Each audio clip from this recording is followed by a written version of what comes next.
네, 우리 기도로 예배를 시작하도록 하겠습니다. 사단의 사슬에 묶여있던 저희들을 온 우주의 창조되시며 왕 되신 하나님의 자녀로 삼아주심을 진심으로 감사드립니다. 주님만이 우리의 구속주 되시며 영원한 왕이심을 우리가 선포합니다. 성령 하나님, 이곳에 임재하시고 우리 예배를 받아주시기를 간절히 소원하며, 우리는 적은 무리이지만 온 마음을 다하여 예배를 드립니 하나님 받아주시기를 간절히 다시 한번 바랍니다. 주님, 마가의 다락방에 임한 성령의 불이 이 시대에도 우리 작은 자들 교회에 임하여 주시옵소서. 하나님의 능력이 나타나 주님께서 받으시는 교회가 되게 하시고 영광 받으시는 교회가 되게 하시기를 바라며, 무엇보다도 이 시대의 환우들이 치유되는 교회가 되기를 소원합니다. 마지막 시대에 모든 성도들, 어린이들까지도 여호와의 손에 아름다운 관, 왕관 되기를 원하며, 우리 교회의 전도의 문이 열려지기를 원하고 말씀이 이루어지는 교회가 되게 하시옵기를 바랍니다. 특별히 청년들에게 십자가의 복음을 전하여 거룩하고 강한 자들로 세워 주님의 지상 명령을 이루어드리는 교회가 되게 하소서. 청년 사역의 지름길로 가게 하시옵기를 원합니다. 우리나라를 긍휼히 여겨 주시옵소서. 마음껏 선교하며 자유를 누리는 우리나라가 되도록 하나님 역사해 주시기를 바랍니다. 우리가 기도하는 선교사님들의 가족과 교회를 돌봐주시옵고 영육의 건강과 열매가 있게 하시옵기를 바랍니다. 주님, 말씀의 기름 부음이 있기를 원하며 우리에게 필요한 말씀을 주셔서 우리는 순종하겠습니다. 주의 종에게 말씀의 권능 주시기를 간절히 원하며 존귀하신 예수님의 이름으로 기도드립니다. 아멘. 네, 우리 오랜만에 보는 우리 교회 가족들 함께 손을 뻗어 축복하면서 예배를 시작할 수 있으면 좋겠습니다. 하나님 주신 열방을, 하나님 주신 열방을 치유하는 거룩한 꿈을 꾸는 당신은 세상이 감당치 못할 믿음의 사람입니다. 우리 또 다른 가족들을 향해서 하나님 주신 열방을 치유하는 거룩한 꿈을 꾸는 당신은 세상이 감당치 못할 믿음의 사람입니다. 믿음의 사람입니다. 믿음의 사람입니다. 네, 모두 사랑하고 축복합니다. 추석 때 왠지 추석이면 꼭 불러야 될 것 같은 찬송, 사철의 봄바람 불어있고, 왠지 모르겠는데 나만 그런가? 어쨌든 우리 한번 그래도 이런 같이 예배드릴 수 있는, 또 같이 가서 만날 수 있는 가족들 주신 우리 주님께 감사드리며 우리 사철의 봄바람 불어있고 함께 찬양하며 나갔으면 좋겠습니다. 사철의 봄바람 불어있고 하나님 아버지 모셨으니 믿음의 반석도 든든하다. 우리 집 즐거운 동. 다시 한번 사철의 봄바람, 사철의 봄바람 불어있고 하나님 아버지 모셨으니 믿음의 반석도 든든하다. 우리 집 즐거운 동산이라.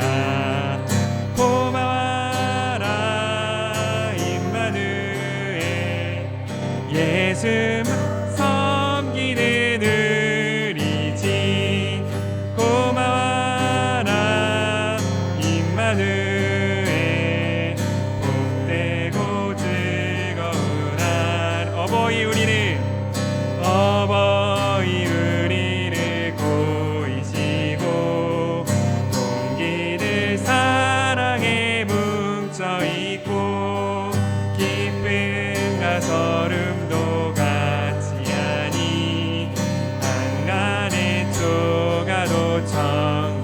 고마워라 고마워라 임마누엘 예수만 섬기는 의리지 고마워라 임마누엘 복되고 즐거운 아침과 저녁에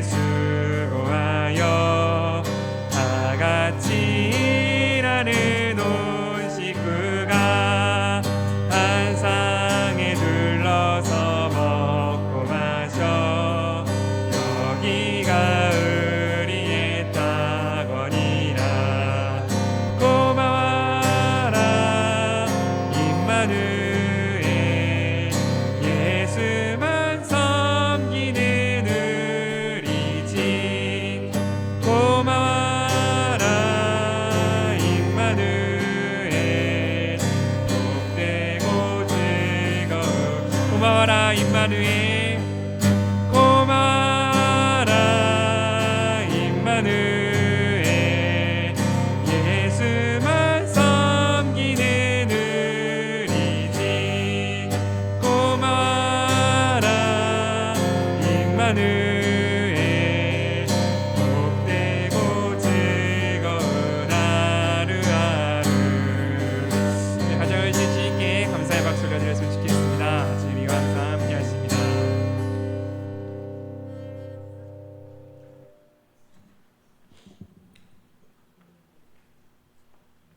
우리에게 감사의 제복 오시는 주님 우리 다 함께 찬양하면서 앞으로 호산나 호산나 찬양하며 나갈 수 있기 원합니다. 찬양 중에 찬양 중에 눈을 들어주를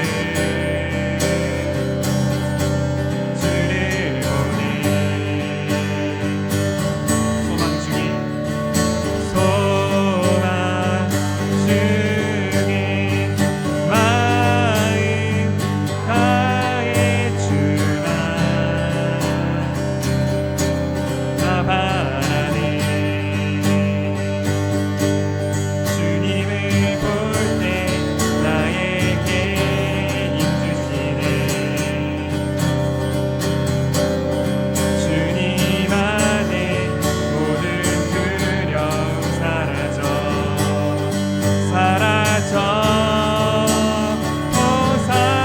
호산나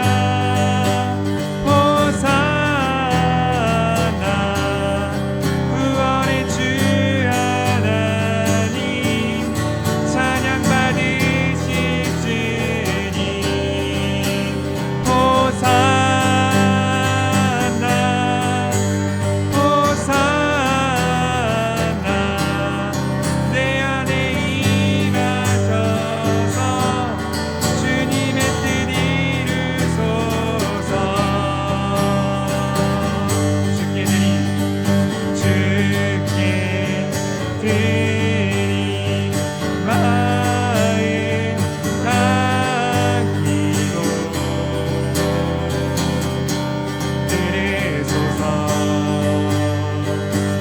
주의 나라 주의 상한 영혼들을 새롭게 해 주님을 볼 때 나에게 힘주시네 주님 안에 모든 두려움 사라져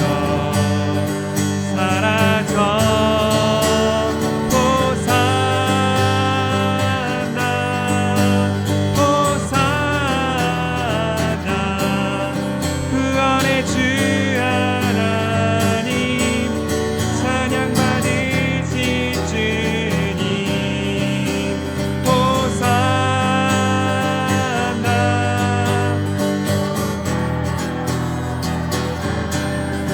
내 안에 임하셔서 주님의 뜻 이루소서 호산나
박수를 드리기 원합니다.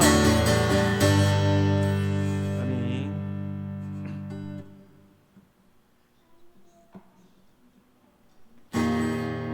우리 그 찬양 받으실 주님, 그 주님께 감사하며 찬양 드리며 함께도 주 앞에 나아갑시다.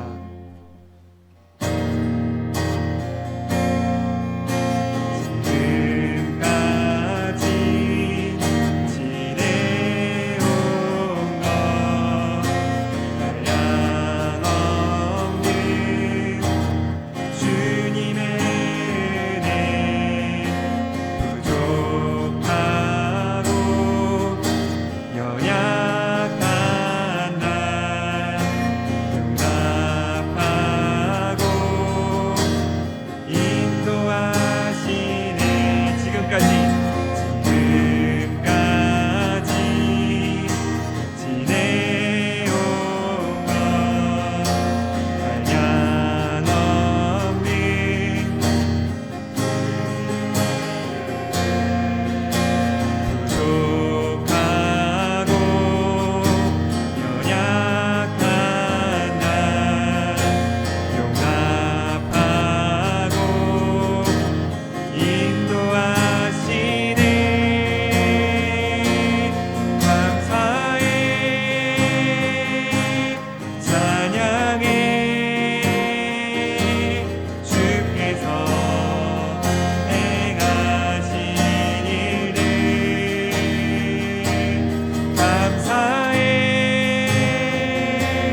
감사의 제목을 우리의 모든 상황을 초월한 평안을 주시는 주님, 우리가 주님께 모든 것을 감사하며 찬양하며 나아갈 수 있기를 원합니다.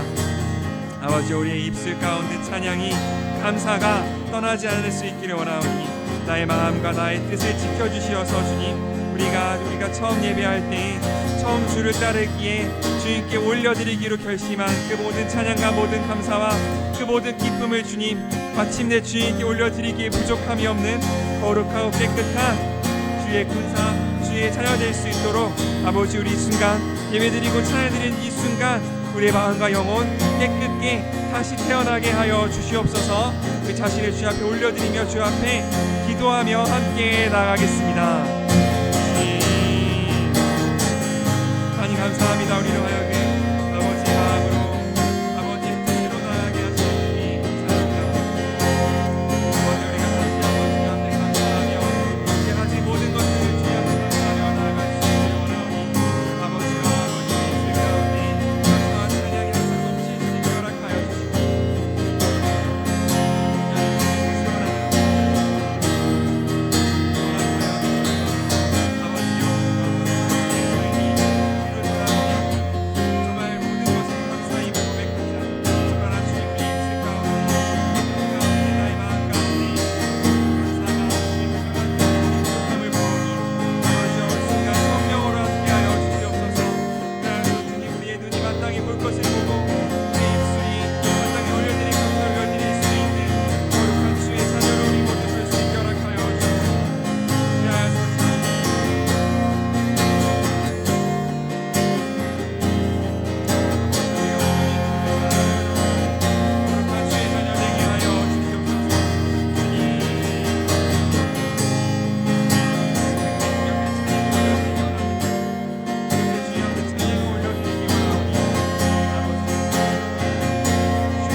감사합니다. 우리로 하여금 당신을 찬양하게 하시며 당신을 향해 눈을 들어 감사하게 하시는 주님, 우리가 주님을 더욱더 찬양할 수 있기를 원합니다.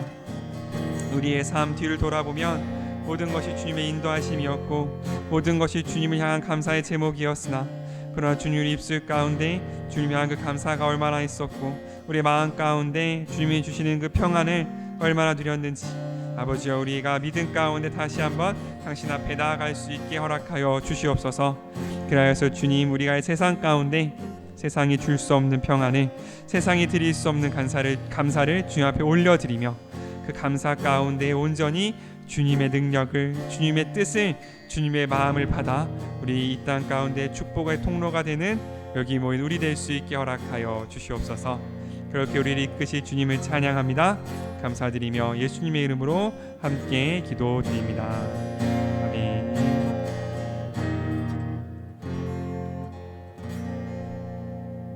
우리 양옆에 한 번만 같이 인사했으면 좋겠습니다. 주님께 감사드립시다. 우리 함께 인사합시다.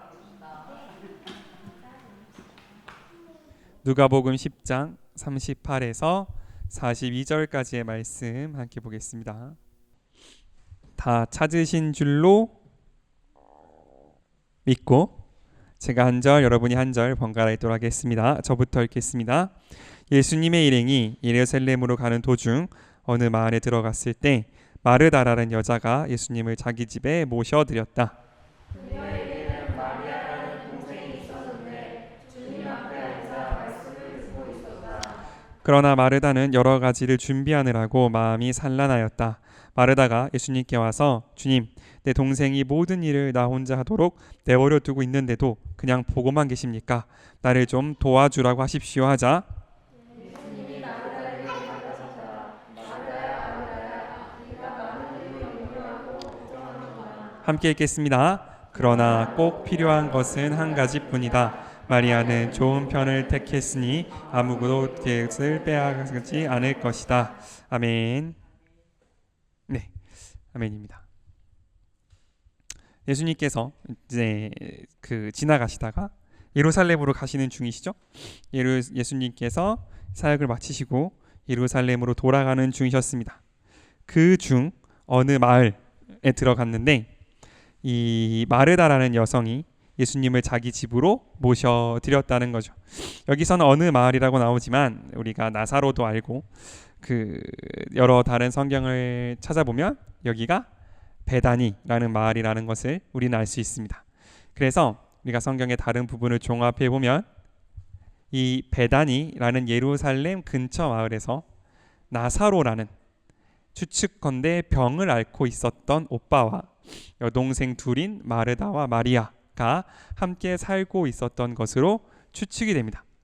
그런데 이 당시 마르다와 마리아라는 사람의 나이가 상당히 들었음에도 불구하고 아직까지 가정을 이루지 못하고 오빠랑 그러니까 3남매가 같이 살고 있다는 사실은 뭐 요즘이야 결혼이 선택이고 요즘이야 뭐 결혼을 하신 분 안 하신 분들 다 지내지만은 이 당시 예수님 시대 당시만 해도 그렇게 뭐랄까 흔한 일은 아니었던 것 같아요. 그래서 이 당시 사람들, 이 당시의 가정이 그러니까 이 당시 여성들이 결혼할 때가 지났음에도 불구하고 가정을 이루지 못하고 남매가 같이 살고 있었다는 사실은 어떤 결함이 있었을, 그러니까 결함이라기보다는 어떤 뭐랄까요, 결혼을 하지 못할 제한사항이 있었을 것이다 라고 생각하는 사람들이 많이 있습니다. 그러니까 이 가정은 그냥 평범한 가정, 평범하게 3남매가 모여 살고 있는 가정이 아니라 어떤 특별한 사정이 있어서 그 당시 사람들은 모두 꼭 진행했을 결혼을 진행하지 못하고 어떻게 보면 좀 이렇게 일반적인 삶의 모습에서 탈락해서 이제 모여 살고 있는 이제 그런 상황이라고 생각하는 사람들이 많이 있어요. 특히 나사로, 그러니까 마르다의 오빠인 나사로가 일찍 죽었기 때문에 나사로가 병에 걸렸고 그 때문에 가세가 기울었고 그렇기 때문에 마르다와 마리아가 결혼을 하지 못하고 오빠의 병수발을 들고 있었을 것이라고 생각하는 사람들이 많이 있습니다. 그리고 꽤 합당한 추측이라고 생각이 듭니다. 그리고 이 베단이라는 마을 역시 예루살렘 근처에서 예루살렘에 들어가서 예배드리지 못하는 좀 병들고 아픈 사람들이 모여 살고 있는 일종의 약간 뭐랄까요, 빈민촌이라 그래야 되나 난민촌이라 그래야 되나 이제 그런 마을이었을 걸로 많은 사람들이 추측을 하고 있는 거죠. 이제 그런 곳으로 이제 예수님께서 지나가고 있었는데 먼저 마르다가 예수님을 자기 집으로 모셔드린 거죠. 이게 여기는 이렇게 간단하게 써 있지만 생각해 보면 예수님의 일행이 최소 예수님 더하기 제자 12명이니까 성인 남성만 13명인 엄청난 인원이란 말이죠. 13명을 집으로 초대하는 것이 과연 쉬운 일이었을까? 라고 한번 생각해 봤으면 좋겠습니다.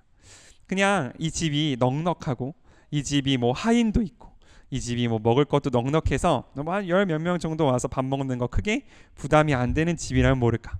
제가 아까 말씀드렸던 것처럼 이 베단이라는 마을 그리고 특히 병든 나사로가 있는 이 집은 모든 음식을 손수 준비해야 되고 자신의 먹을 것을 아끼고 아껴서 예수님께 내어드려야 하는 그런 상황이었을 거라는 거죠.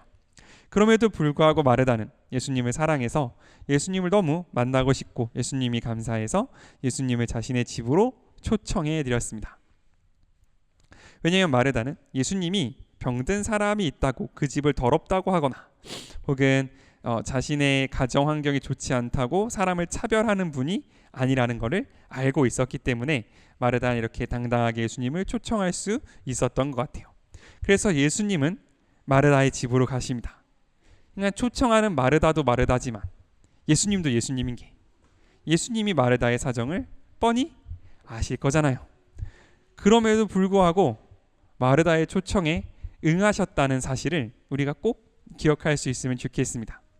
그러니까 예수님은 생각해 보면 먹을 게 부족한 분은 아니시잖아요. 예수님은 원하시면 돌을 떡으로 만들 수도 있는 분이고 이전에 우리가 오병이어의 기적에서 봤던 바 빵이 부족해서 굶고 다니는 분은 아니란 말이죠. 그런데 마르다가 자기도 결혼하지 못하고 병든 오빠를 모시고 있는 그 어려운 사정 가운데 예수님을 초청했으면 상식 있는 사람이라면 뭐라고 해야 됩니까? 괜찮다라고 해줘야죠. 그죠? 예수님은 능력이 있는 분이고 마르다는 가난한 사람인데 굳이 마르다가 초청을 해서 내 집에 와서 밥을 드시고 가십시오 라고 말했다면, 저라면, 제가 예수님이라면 괜찮다, 그 마음만 받을게, 너무 고맙다, 그 음식 가지고 너희 가족 배부르게 먹어라 라고 해야 될 것 아니겠습니까? 그러나 예수님은 그런 분이 아니라는 거죠. 예수님은 그 마르다의 초청을 받아서 기꺼이 그 집으로 들어가십니다. 왜냐하면 예수님은 처음부터 받고 싶으신 게 밥이 아니었기 때문에 그렇습니다. 설마 여기서 예수님이 배고픈데 밥 줄 사람 없나를 찾다가 마르다가 오라고 하니까 아싸 하고 들어가는 그런 그림을 그릴 수 있는 건 아니잖아요. 예수님께서는 처음부터 맛있는 걸 원한 게 아니셨어요. 맛있는 거, 떡, 빵, 그런 건 예수님이 얼마든지 능력으로 만들어내실 수 있는 분입니다. 하다못해 물고기 입속에서 동전도 건져 올리시는 분이 우리 예수님이란 말이에요. 예수님이 부족했던 건 그게 아니었어요. 예수님이 바라고 예수님이 찾고 예수님이 기뻐하셨던 건 뭐냐면 그 부족함에도 불구하고 그 어려움에도 불구하고 예수님께 식사를 대접하고 싶은 그 마르다의 마음, 그 마음을 너무너무 귀하게 여기셨단 말이죠. 그래서 예수님은 그 수많은 제자들을 이끌고 마르다의 집으로 들어가십니다. 마르다가 이제 밥을 준비하겠죠. 13인분입니다. 13인분의 밥을 준비하는데 그때 뭐 압력밥솥이 있었겠습니까? 뭐 배달의 민족이 있었겠습니까? 다 손으로 이렇게 해가지고 준비를 하니까 차린 건 없어도 준비할 게 엄청나게 많았겠죠. 그런데 꼭 집안에 빌런이 한 명씩 있습니다. 마리아라는 사람이 나타났는데 우리가 성경에 마리아가 크게 3명이 나타납니다. 예수님의 어머니 마리아, 베다니의 마리아, 막달라 마리아. 이 셋의 마리아가 서로 이렇게 커다란 구별 없이 섞여 나오기 때문에 헷갈리기 쉬운데 어쨌든 지금 우리가 보고 있는 건 베다니의 마리아입니다. 그래서 베다니의 마리아가 뭘 하고 있었냐면 39절입니다. 39절 우리 한번 같이 읽겠습니다. 39절 시작. 그녀에게는 마리아라는 동생이 있었는데 말씀을 듣고 있었다는 거죠. 언니인 마르다는 속된 말로 쇠가 빠지게 밥을 준비하고 있는데 염치가 있으면 어때야 돼요? 일어나서 돕는 신용이라도 해야 될 거 아닙니까? 그죠? 아무리 마르다가 초대했지만 마리아도 가족인데 뭔가 마르다가 열심히 일을 하고 있으면 마리아도 뭘 해야 돼요? 당연히 도와줘야 되죠. 상식적인 얘기잖아요. 그죠? 그런데 그걸 안 하고 있고 주님 앞에 앉아 말씀을 듣고 있었다는 겁니다. 그러니까 40절에 마르다가 뭐라고 하냐면 제가 읽겠습니다. 이거는 예수님께 와서 주님, 내 동생이 모든 일을 나 혼자 하도록 내버려 두고 있는데 보고만 계십니까? 나를 좀 도와주라고 하십시오 라고 이야기했다는 거죠. 그러니까 마르다는 마리아도 되게 괘씸하지만 걔는 그냥 그런 앤데 가장 이해 안 되는 게 누구였어요? 예수님이었어요. 어떻게 마리아야 내가 평생 겪었던 내 동생이니 그렇다 치자, 걔는 그럴 수 있다라고 치자, 그런데 어떻게 예수님 당신마저 나한테 이럴 수 있습니까? 라고 이야기하고 있는 거죠. 그런데 한번 되돌아 생각해보면 예수님이 마르다 집에 쳐들어온 거예요? 아니잖아요. 마르다가 각오를 하고 예수님께 식사 대접하는 것이 너무 좋아서 예수님을 초청한 거였어요. 그런데 그 일이 생각보다 너무 힘들어. 내가 주님 앞에 헌신을 했어요. 내가 주님의 길을 가기로 했습니다. 처음에는 기쁨으로 그 길을 가는데 가다 보니 어때요? 그 길이 너무 힘든 거죠. 그러면 내 마음속에 조금씩 싹트는 마음이 있는데 그게 뭐냐면 원망이에요. 그런데 그 원망이 더 커지는 경우가 있는데 그게 뭐냐면 그냥 주님과 행복하게 있는 어떤 사람을 보면 아니 나는 이렇게 힘들게 주님의 일을 섬기고 이렇게 더 헌신하고 이렇게 많은 것을 포기하는데 뭔가 마음이 이렇게 힘든데 쟤는 그냥 주일에 한 번씩 나와서 예배 드리는 것 같고 별거 하는 것도 없는데 주님 앞에 너무 행복하게 잘 살아간다 라는 모습을 보면 그냥 그렇게 둘 겁니까? 라는 그 마음이 우리 마음속에 일어나는 게 우리의 어떤 본성이라는 거죠. 어쩔 수 없는 우리의 마음이라는 거죠. 그래서 뭘 하고 싶어 하냐면 일을 시키고 싶어 합니다. 너도 나와 같은 처지가 돼봐야. 너도 이제 때가 됐어. 주님이 그렇게 좋고 기쁘면 오케이. 이제 너도 뭔가 감당할 때가 됐다. 이제 너도 이만큼의 일을 해봐야지 라고 생각이 드는 게 우리의 어떤 자연스러운 본성이라는 거죠. 그런데 한번 생각해 보면 우리가 이걸 좀 생각해 봤으면 좋겠어요. 그럼 마리아는 왜 그렇게 마음이 변할 수밖에 없었을까? 마리아는 왜 그렇게 마음이 산란할 수밖에 없었고 일하지 않고 말씀을 듣고 있는 마리아가 원망스러울 수밖에 없었을까 한번 생각해 보면 저는 그렇다고 생각해요. 처음 마리아가 예수님을 초청할 때에는 예수님을 사랑해서 예수님과 함께하고 싶은 마음이 컸을 거예요. 그러니까 예수님을 초청했겠죠. 그런데 밥을 준비하다 보니 어떤 생각이 드는 거냐면 내가 이 밥을 준비하는데 실패하면 예수님 굶는다. 예수님 굶고 우리 마을의 체면 떨어지고 예수님 더 힘들고 예수님이랑 관계가 틀어지고 예수님을 보낼 수밖에 없다라는 그런 생각이 자연스럽게 들었을 거란 말이죠. 그때부터는 밥을 준비하는 게 사랑의 표현이 아니라 임무의 완수가 되는 거예요. 그러니까 이전에는 이 밥을 준비하는 게 예수님께 드릴 밥을 준비하는 게 예수님을 향한 사랑의 표현이었기 때문에 기쁨으로 준비했는데 이게 점점 시간이 지나고 나를 도와주는 사람은 없고 생각보다 할 거는 많고 이런 시간이 지나가다 보면 이제 이 일은 사랑의 표현이 아니라 예수님이랑 나랑 한 계약, 예수님이 나한테 요구한 업무, 예수님 앞에 드리지 못하면, 달성하지 못하면 뭔가 예수님을 섬기는데 실패한 것 같은 임무가 돼서 나한테 되돌아온다는 거죠. 그런데 재밌는 건 뭐냐면 예수님은 변한 게 없어요. 예수님은 그냥 초청해서 들어와 그 자리에 앉아 계십니다. 마리아도 변한 게 없어요. 마리아는 처음부터 말씀 듣는 걸 좋아해서 그 자리에서 예수님의 말씀을 듣고 있었어요.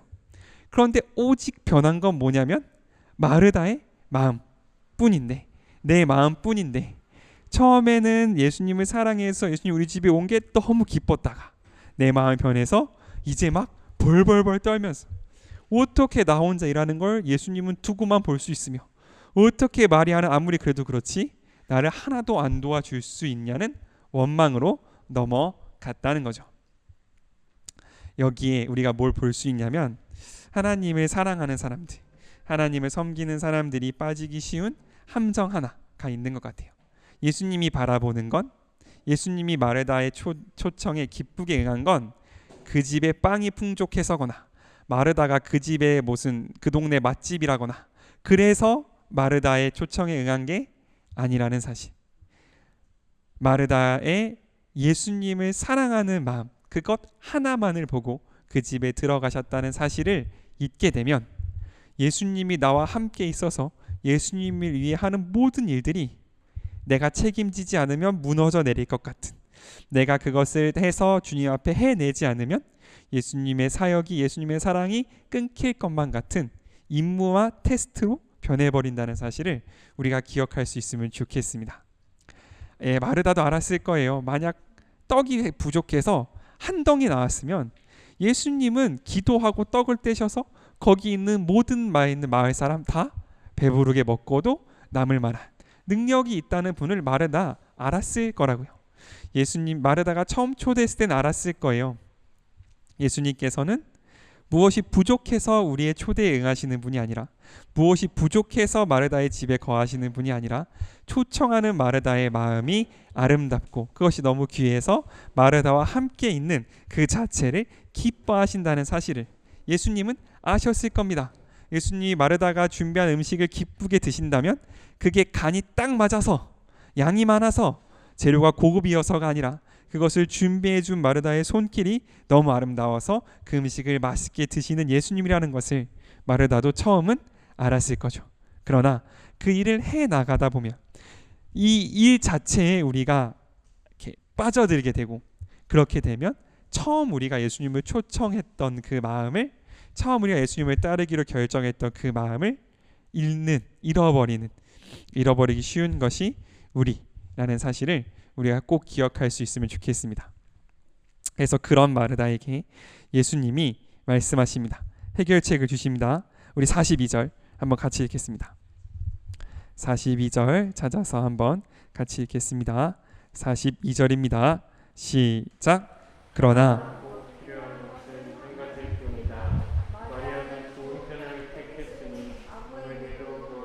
빼앗기지 않을 것이다.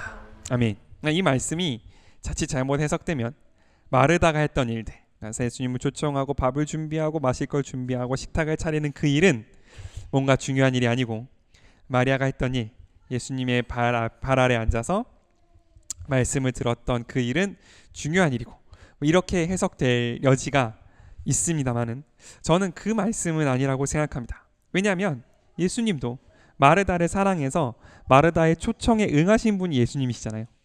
예수님이 마르다의 초청에서 밥 먹으러 들어갔는데 야, 밥은 없어도 돼 라고 말씀하시지는 않았을 거란 말이죠. 그러므로 저는 예수님께서 마르다에게 주시는, 그러니까 처음에 기쁨으로 예수님을 초청했던 마르다가 이제 원망으로 변해버린 그 마음을 되돌리기 위해서, 다시 한번 그 첫사랑으로 되돌리기 위해서 꼭 필요한 건 뭐였냐면 42절에 있는 것처럼 꼭 필요한 한 가지를 아는 것. 그게 하나님의 일을 하다가 낙심한 사람들에게 필요한 가장 중요한 것이라고 오늘 예수님 우리에게 말씀해 주고 계신다고 생각합니다. 예수님을 하다가 보니, 예수님을 따르다 보니 이것도 해야 됐고 저것도 해야 됐고 안 되면 힘들고 막 마음이 낙심되는 그런 일들이 많이 벌어지죠. 저희가 찬양을 하지 않습니까? 이제 물론 목사가 하는 일은 말씀을 나누는 일이지만 어쨌든 우리가 찬양을 하는데, 다 아시지만은 제가 찬양에 있어서 참 뭐랄까, 주님께 받은 은사가 없습니다. 그래서 준비를 이렇게 하다 보면 처음에 이제 한 월요일쯤 곡을 이제 골라요. 우리가 이번 찬양의 주제는 이거니까 이런 찬양을 해보자 하고 이제 곡을 고르면 이제 한 수요일쯤 여기에 와서 연습을 합니다. 곡을 고를 때는 되게 두근거리는 마음으로 이 찬양을 이렇게 연결해서 이렇게 함께 예배하면 너무 좋겠다 라고 하는데, 수요일날 와서 이제 연습이 끝나면 마음속에 내가 왜 이걸 골랐으며 내가 왜 예배를 시작했으며, 아니 왜 아무도 없나, 막 나 아니고 다 많은데 내가 왜 이러고 있나, 어떤 이런 생각들이 이제 머릿속에서 막 돌아간단 말이죠. 그리고 금요일쯤 되면 이제 그 제 곡을 체크해 주시는 저희 사모님과 한번 얘기합니다. 이거 아닌가? 야, 우리 옛날 다른 거 할까? 이런 것들이 이제 들어오죠. 그럼 또 이제 주일 아침이 되면 또 그래요. 연습을 하는데 그런 게 있어요. 제가 목이 약하단 말이에요. 그러니까 이 분배해야 돼. 연습과 그 다음에 이제 본 찬양 때 쓸 힘을 남겨놔야 되는데 그게 뭐 되나 안 되지. 어쨌든 여러 생각들이 이제 이렇게 오게 된단 말이죠. 그러면 이제 예배 시작하기 직전 딱 여기에 서면 한 가지에 집중할 수밖에 없어요. 제가 압니다, 주님. 여기 있는 모든 사람들 제가 기타를 잘 쳐서 우리 교회 오는 게 아닌 걸 알아요. 여기 오시는 모든 분들 찬양 중에 은혜 받으시는데 내 음이 딱딱 맞아 떨어져서 은혜 받는 게 아닌 걸 압니다. 여기 오시는 모든 분들이 찬양 중에 은혜를 받으시는 이유는 그분들이 하나님을 사랑하기 때문이고, 그 하나님을 사랑하는 그 마음을 하나님이 받으시기 때문이고, 그렇기 때문에 주님께서 은혜를 붓기 때문이지, 내가 앞에서 뭘 얼마나 잘하기 것이 그것 때문이 아닌 줄을 압니다. 주님의 은혜 가운데 거하게 해주세요. 한 가지 기도하고 그 다음에 예배를 시작할 수밖에 없다라는 거죠. 그러면 믿음으로 선포하는 바 오늘도 다음 주도 그 전주도 주님께서 항상 동일한 은혜를 우리에게 부으시는 줄을 믿습니다. 아멘. 감사합니다. 그래서 우리가 꼭 기억할 수 있으면 좋겠어요. 여러 가지 힘든 혹은 주님의 일을 혹은 주님이 아니더라도 우리가 주님의 길을 따랐기 때문에 우리에게 다가오는 모든 결과들이 처음에는 믿음으로 다 감당할 수 있을 것 같았고 처음에는 믿음으로 다 주님 앞에 기쁨으로 올려드릴 수 있을 것 같았지만 시간이 지나고 결과들이 우리의 생각보다 더 큰 타격으로 우리의 삶 가운데 다가와서 내 가운데 감사가 희미해지고 우리 가운데 어떤 주님을 향한 사랑이 희미해진 그런 것 같을 때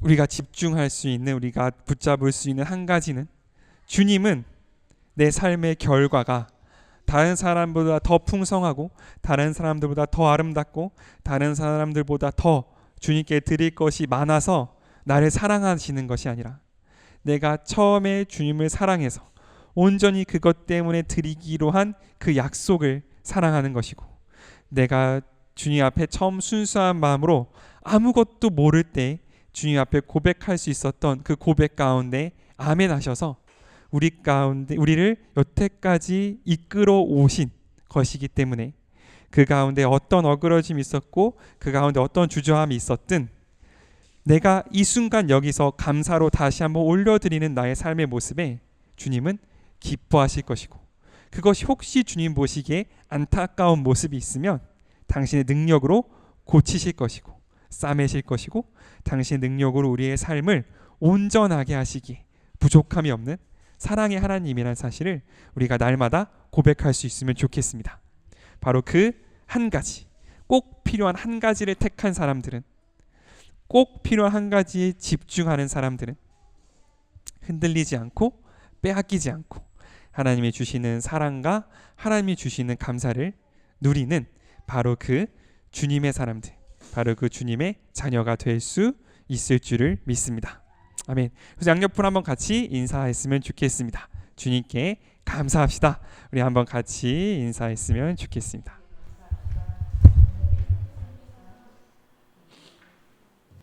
우리 한 가지 같이 기도할까요? 마지막으로 한 가지 같이 기도할 때 오직 한 가지, 정말 우리를 내가 처음 주님을 따르기로 하고 내가 처음 주님을 사랑한다 고백하고 그때 주님께 드렸던 바로 그 고백을 내가 다시 한번 할 수 있기를 원합니다. 그때보다 내가 많이 컸고 그때보다 내 눈에 들어오는 것이 더 많고 그때보다 더 많은 실패를 때는 그때보다 더 많은 성공을 경험해서 내 마음속에 주저함이 있고 내 마음에 어려움이 있을 때에 그러나 주님 내가 다시 한번 빼앗기지 않는 주님의 사랑 가운데 세상에 빼앗을 수 없는 주님의 그 놀라운 사랑 가운데 거할 수 있기를 원하오니 아버지 오라 그 한 가지 빼앗길 수 없는 그 한 가지 가운데 나의 삶을 들여서 그것을 통하여 하나님의 사랑을 그것을 통하여 정말 떠나지 않는 주님의 은혜를 날마다 누리며 나아가는 여기 모인 우리가 될 수 있게 허락하여 주시옵소서. 우리와 함께하여 주시옵소서. 함께 기도하며 주 앞에 나아가겠습니다. 감사합니다. 우리로 하여금 아버지의 마음과 아버지의 사랑 가운데 거하게 하시는 주님 감사합니다. 온전히 아버지의 마음이 있으며 주님의 사랑이 우리 가운데 있으며 아버지의 마음과 아버지의 뜻이 우리 가운데 있으며 온전히 주님의 사랑을 알 수 있게 허락하여 주시옵소서. 아버지의 마음과 아버지의 뜻이 우리 가운데 온전히 사랑을 알 수 있게 허락하여 아버지 내가 다시 한번 감사하고 빼앗기지 않은 주님을 향한 사랑을 누리며 나아가는 우리가 될 수 있게 허락하여 주시옵소서. 바로 그 사랑이 바로 그 아름다움이 바로 그 주님이 향한 뜻이 주님의 우리를 향한 그 뜻이 우리의 삶에 붙잡고 가는 줄을 믿습니다. 아버지여 바로 그 사랑과 바로 그 온전한 가운데 거하며 아버지 마음 가운데 거하며 나아갈 수 있기를 원하오니 주 우리와 함께하여 주시옵소서. 우리와 함께하여 주시옵소서.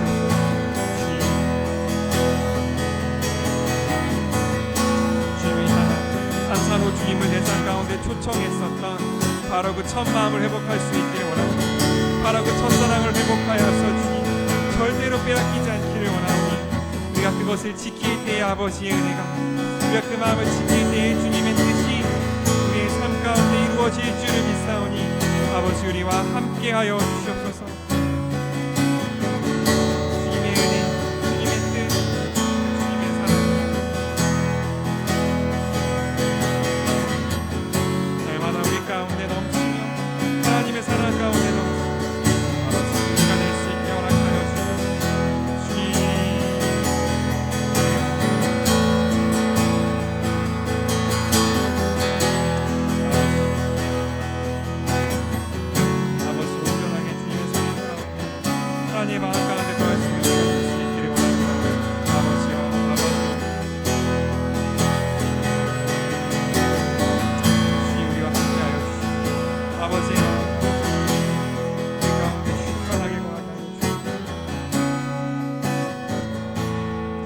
하나님 감사합니다. 우리 가운데 처음 주님을 내 삶으로 초청했던, 내 삶을 처음 주님께 드렸던 바로 그 고백이 회복될 수 있기를 원합니다. 아버지요, 우리가 그 사랑을 회복하고 그 고백을 회복할 때 빼앗길 수 없는 그 한 가지 사랑 가운데 나의 모든 삶이, 나의 모든 뜻이 하나님을 따르는 삶이 되고 하나님의 뜻이 되어서 이 땅 가운데 하나님의 모습을 드러내기에 부족함이 없는 거룩하고 깨끗한 축복의 통로 될 수 있을 줄을 믿습니다. 때로는 우리의 삶이 우리의 시선을 돌리게 하고 나의 마음이 낙심하고 나의 뜻이 어두워질 때 아버지여, 내가 다시 한번 나를 둘러싸고 있는 모든 번잡한 것들 주님 앞에 다 내려놓고 오직 주님을 향한 그 사랑의 고백만을, 오직 주님을 향한 그 사랑의 고백만을 다시 한번 내 입술 가운데, 내 마음 가운데 선포할 수 있게 허락하여 주시어서 아버지, 우리로 하여금 절대로 빼앗기지 않는, 세상이 빼앗을 수 없는 평안과 그 주님을 향한 사랑 가운데 거하며 아버지의 마음으로 나아가는 우리가 될 수 있게 허락하여 주시옵소서. 그렇게 함께 하실 주님을 찬양한다. 여호와는 내게 복을 주시고 너를 지키시기를 원하며, 여호와는 그의 얼굴을 내게 비추사 은혜 베푸시기를 원하며, 여호와는 그 얼굴을 내게로 향하여 드사 평강 주시기를 원하노라. 아멘.